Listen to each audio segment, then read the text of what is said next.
Hello viewers, you are watching Physics with Mohammad Arfat Khan. कुछ lectures पहले मतलब कुछ वीडियोस पहले हम लोगों ने एक टॉपिक पढ़ा था और उस टॉपिक का नाम था इलेक्ट्रिकल रेजिस्टेंस। और हमने उसी टॉपिक में ये भी पढ़ा था कि इलेक्ट्रिकल रेजिस्टेंस 3 फैक्टर्स पर डिपेंड करती है और उन 3 पॉइंट्स में से उन 3 फैक्टर्स में से एक पॉइंट था कि resistance depends upon the temperature. Okay, मतलब कि अगर आपने कंडक्टर के टेम्परेचर को चेंज किया तो उसके चेंज करने से उसी कंडक्टर की रेजिस्टेंस पर भी फर्क पड़ता है।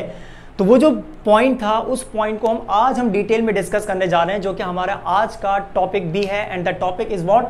Effect of temperature on resistance. Means अगर आप किसी कंडक्टर के टेम्परेचर को चेंज करें, बढ़ाएं या कम करें, तो ऐसा करने से उसी कंडक्टर की रेजिस्टेंस पर क्या फर्क पड़ेगा। जिस कंडक्टर का टेम्परेचर कम होगा उसके एटम्स कम मतलब जो है वाइब्रेशनल एम्पलीट्यूड के साथ, कम एम्पलीट्यूड के साथ वाइब्रेट करते हैं, और जिस कंडक्टर का टेम्परेचर जितना ज़्यादा होता है उसके एटम्स उतने ही ज़्यादा एम्पलीट्यूड के साथ वाइब्रेट कर रहे होते हैं। ये बहुत आसान सी बात है। देखें, आपके सामने डायग्राम बनी हुई है दो।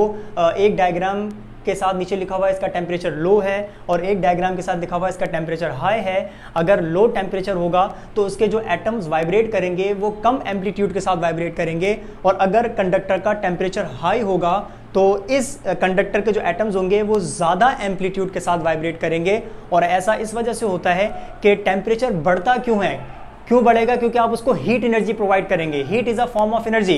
इसका मतलब आपने एनर्जी प्रोवाइड करी, तो ये एटम्स एनर्जी एब्जॉर्ब करते हैं। जब एनर्जी एब्जॉर्ब कर लेते हैं तो अब वो ज्यादा एम्पलीट्यूड के साथ तेज तेज वाइब्रेट करना स्टार्ट कर देते हैं। तो अगर कम टेम्परेचर तो एम्पलीट्यूड कम, वाइब्रेशन एम्पलीट्यूड कम, और अगर ज्यादा टेम्परेचर तो वाइब्रेशन एम्पलीट्यूड भी ज्यादा। अब ये जो वाइब्रेशनल एम्पलीट्यूड ज्यादा हो गया, इसकी वजह से जो कोलिजन प्रोबेबिलिटी होती है, किसकी कोलिजन प्रोबेबिलिटी? वो जो कंडक्टर में से फ्री इलेक्ट्रॉन्स मूव करके जा रहे होते हैं, इनकी जो टकराने की प्रोबेबिलिटी होती है वो भी बढ़ जाती है। और अगर कोलिजन प्रोबेबिलिटी बढ़ जाती है तो इसकी वजह से जो नतीजा निकलता है, जो रिजल्ट निकलता है, that is increase of resistance, यानी कि रेजिस्टेंस बढ़ जाती है। तो देखें, सबसे पहला पॉइंट क्या लिखा हुआ है? As the temperature of a conductor rises, बढ़ेगा, atoms vibrate faster and their amplitude also increases. वही बात जो मैंने आपको बताई, hence the resistance of that conductor also increases. Means अगर आपने कंडक्टर का टेम्परेचर बढ़ाया तो रेजिस्टेंस भी बढ़ जाएगी, टेम्परेचर कम किया तो रेजिस्टेंस भी कम हो जाएगी। याद आ रहा है? एक चीज बढ़ाना दूसरा कम, दूसरे का भी बढ़ जाना, तो इसको हम बोलते हैं direct relation, directly proportional. So you can say that resistance of a conductor is directly proportional to the temperature of that conductor. यहां तक बात क्लियर है? अच्छा, डायरेक्टली प्रोपोर्शनल के लिए हम लोगों ने याद एक वर्ड यूज किया था, the relation between the temperature and resistance is linear. Ohm's law वाला टॉपिक देखिएगा, वहां पर हमने एक ग्राफ बनाया था पोटेंशियल डिफरेंस वर्सेस करंट का। तो हमने कहा था पोटेंशियल डिफरेंस बढ़ता है तो करंट भी बढ़ता है, तो इसकी वजह से वहां पर आपको एक स्ट्रेट लाइन मिली थी जिसको हमने कहा था लीनियर रिलेशनशिप। तो यहां पर ऐसा भी, यहां पर भी ऐसा ही हो रहा है कि टेम्परेचर इंक्रीज कर रहे हैं तो रेजिस्टेंस इंक्रीज हो रही है, टेम्परेचर को कम करोगे तो रेजिस्टेंस भी कम हो जाएगी। तो आपको अगेन एक लीनियर रिलेशनशिप मिल गया। सो टेम्परेचर का और रेजिस्टेंस का एक लीनियर रिलेशन होता है जिसको हम कहते हैं directly proportional to each other.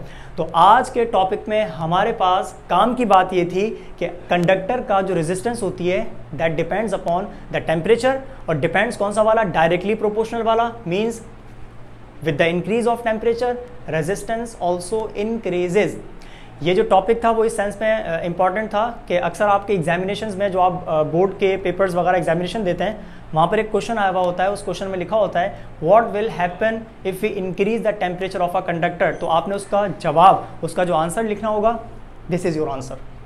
आप जब ये कंप्लीट लिखेंगे आंसर, इसका मतलब आपने उस क्वेश्चन का कंप्लीट आंसर दे दिया है। ठीक है? So this is all about this topic, and the topic was effect of temperature on resistance. Thank you.